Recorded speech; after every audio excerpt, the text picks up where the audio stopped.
What is going on, everyone? My name is Andy. Welcome back to another FPL video. Today we are talking about essential picks, must-own players for FPL going into game week 1. Now, it's worth saying, because I know people won't think this is the case, this is my opinion. I am not saying you should change your teams around to get these players in, but going into game week 1, these are the players that for my team I would consider must-own, essential picks, whatever you want to call it, because they've pretty much been not out of my drafts at all, and I just don't see how I'm going to go into game week 1 without them, apart from injuries and stuff like that, of course. Once you've watched the video, let me know what you think about the players I've picked. Let me know your essential picks in the comments below. Give the video a like if you enjoy it. Subscribe if you're new around here. And let's quickly talk about our sponsor. So happy to say this video has been sponsored by OneFootball. Great to have them back on the channel. And even better, from the last video, I asked you to let me know what you thought about the app. And a good few of you messaged me and seemed pretty happy with it. So that makes me happy as well. If you do want to try it out, it is completely free. Just click that link in the description below. It will take you straight through to the store for your device, so Google or iOS, depending on what you're on.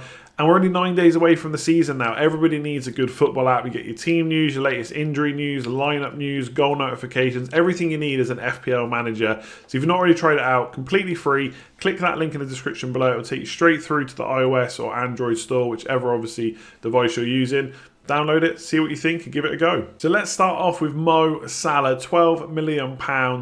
Basically the main man in FPL over the last 3 seasons. Now, his points have been coming down slowly, but not enough where it would put me off owning someone who's been a great FPL player, like I said, over the last 3 seasons. I basically won one of the Liverpool midfielders, whether that's Mane or Salah. My preference is Salah. I don't think there's a great deal in it. Even when you start looking at stats and stuff, Salah always has more shots. He's more of a volume kind of forward, whereas Mane doesn't take as many shots, but tends to get as many good quality chances. So if you look at last season on somewhere like Fantasy Football Scout, the number of big chances for Salah and Mane over the course of last season were actually the same, even though Salah takes way more shots. So in terms of the quality, they're pretty similar. So if you sat here and said you wanted Mane instead, I probably wouldn't argue with it too strongly. The reason I want Salah is he's done it over the last 3 seasons, huge scores every time. He's also on penalties. I don't see Milner getting too much game time. And all it needs is something like a Man United season last year where Liverpool start getting a good few penalties, more than they maybe got the last couple of seasons, and suddenly Salah's scoring even more points. So I have to have a Liverpool midfielder.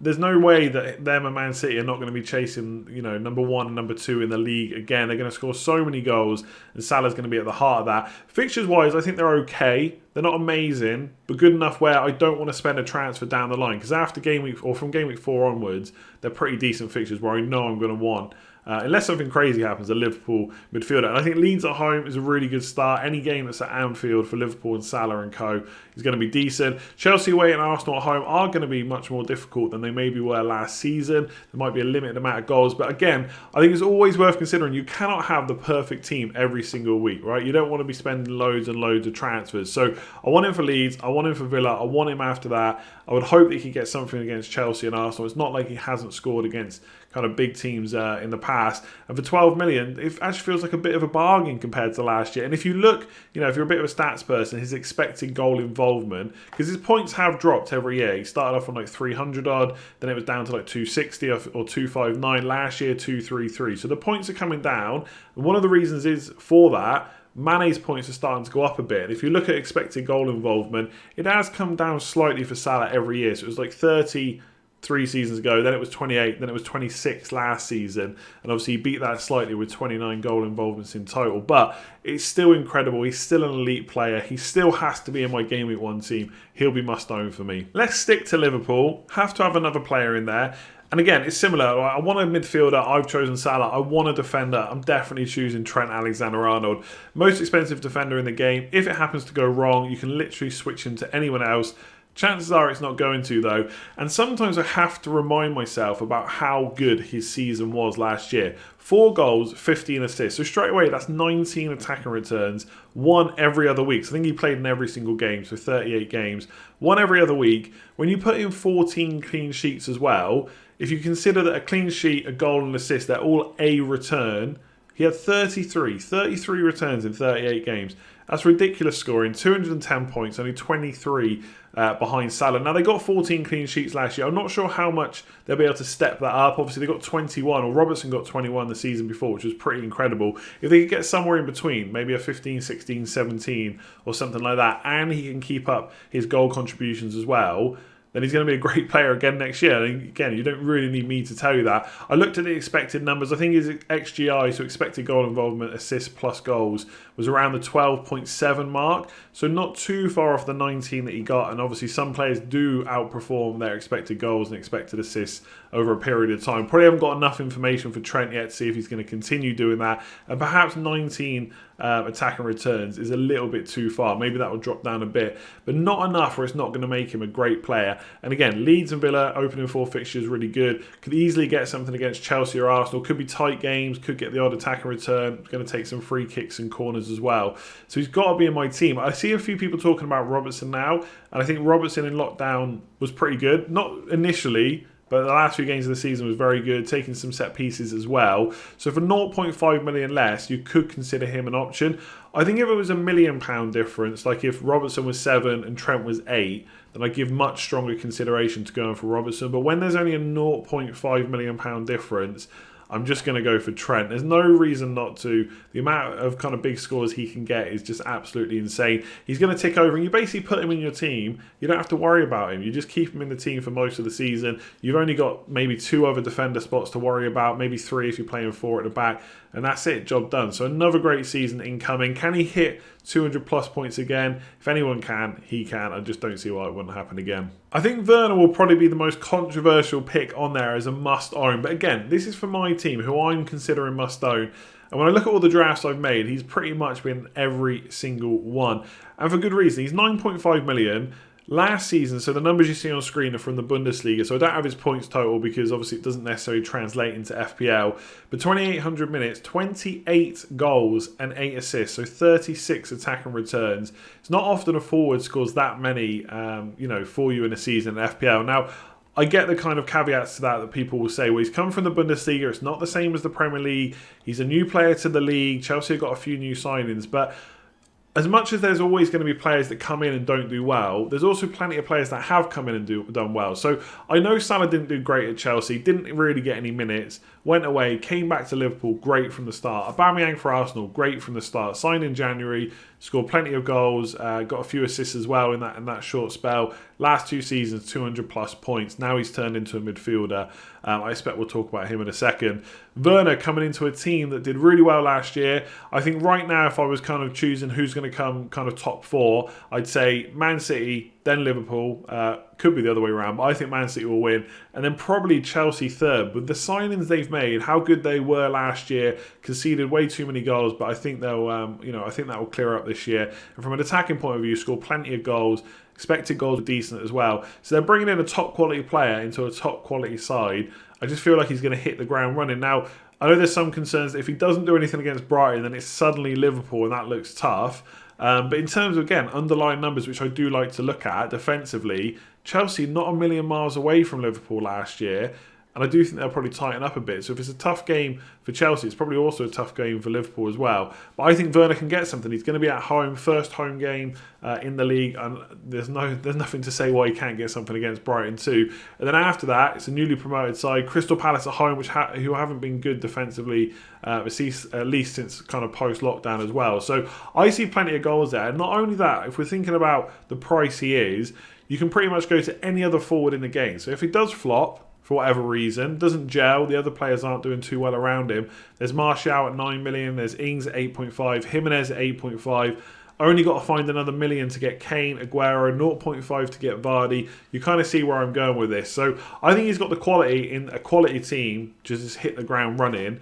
And I want a forward around the 9.5 million mark because there's plenty of other forward options there. I don't want to lock myself out or maybe put myself into a 2 transfer situation to go to someone else. So for me, I think for that price, he could easily score what a 10.5, 11 million pound or 11.5 million pound player could do as well. So I think he's underpriced. He's going to hit the ground runner, or at least that's what I'm hoping, and he will be in my team. So Aubameyang is on the list. Now, I have put out some drafts and thought about some drafts without him for various reasons.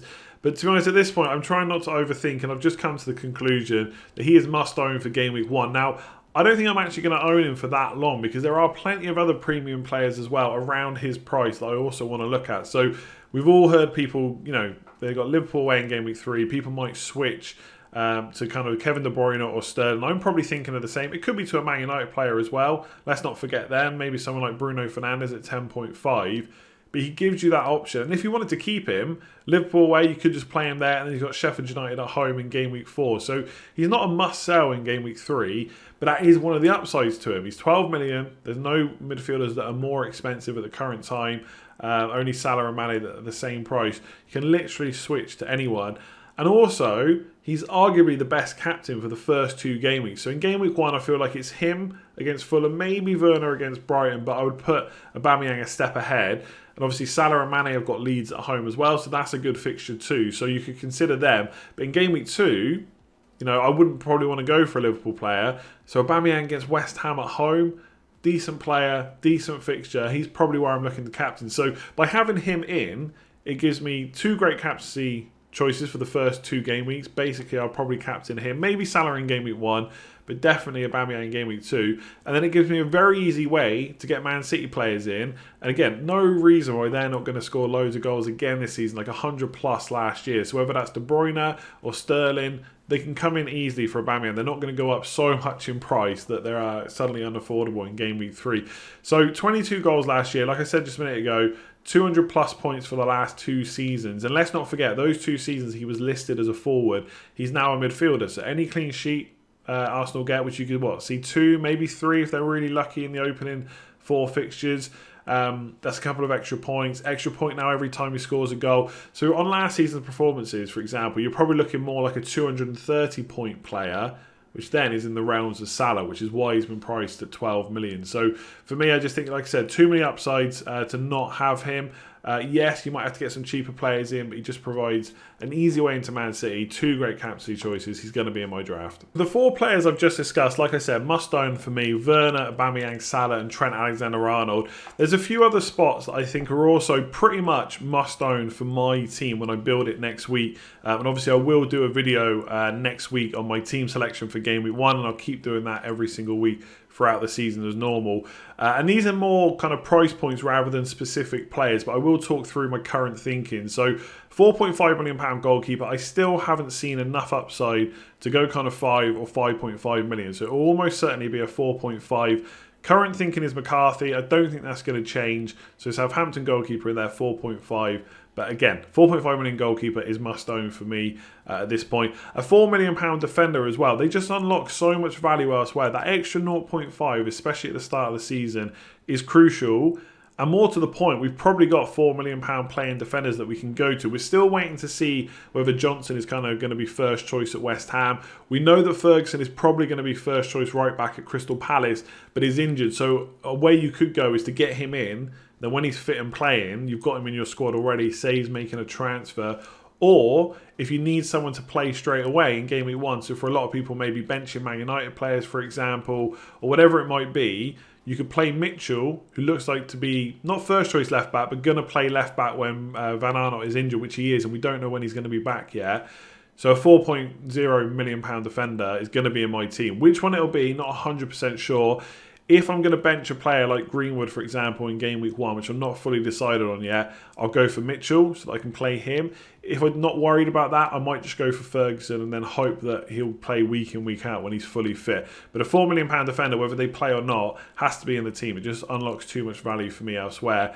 And then I think a Wolves defender as well. I just think there's such great value. I'm definitely going to have one. It's either going to be Vinagre, who's on screen, 4.5. If they don't sign another left back, that seems to have gone a bit cold now. All the rumours and the reports linking them to left back seems to have gone a little bit cold. So we'll have to wait and see whether that happens. And if it does, and I don't think Vinagre is going to play week in, week out, that I think Sice for 5 million is a really good option as well. Wolves, one of the best defences in the league, you know, on a par with the likes of Man United, Chelsea, Liverpool. I just think they're too good value to turn down. So right now, Sice is in the team and Vinagre. That might change next week depending on signings. But yeah, I think Wolves defender, £4 million defender, and a 4.5 million goalkeeper are also pretty much must own for my team. So that's it for this one. Thanks very much for watching. If you enjoyed it, please do give it a like and leave me a comment below. Let me know what you think of those must own players and who are must own for you. And what I mean by that is who is absolutely nailed in your draft, and no matter what happens apart from injuries next week, they're going to be in your Game Week 1 squad. Let me know in the comments below. If you haven't tried OneFootball, there is a link in the description below. Go and check that out. It's completely free. See what you think. Give it a go. I think most of you are going to enjoy it as FPL managers. If you want to support the channel and me a little bit further, I do have Patreon as well, including some extra content over there, Slack access, WhatsApp and stuff like that. So click the link in the description below and you can check that out as well. And of course, if you're new around here, thanks to everyone that's already subscribed. If you are new, you haven't hit that button, please make sure you do. Trying to hit 100k by the end of the season, which would be amazing. I think it's possible, but only with your help. Otherwise, I'll be back tomorrow with another video. Hopefully you enjoyed this one. See you again soon.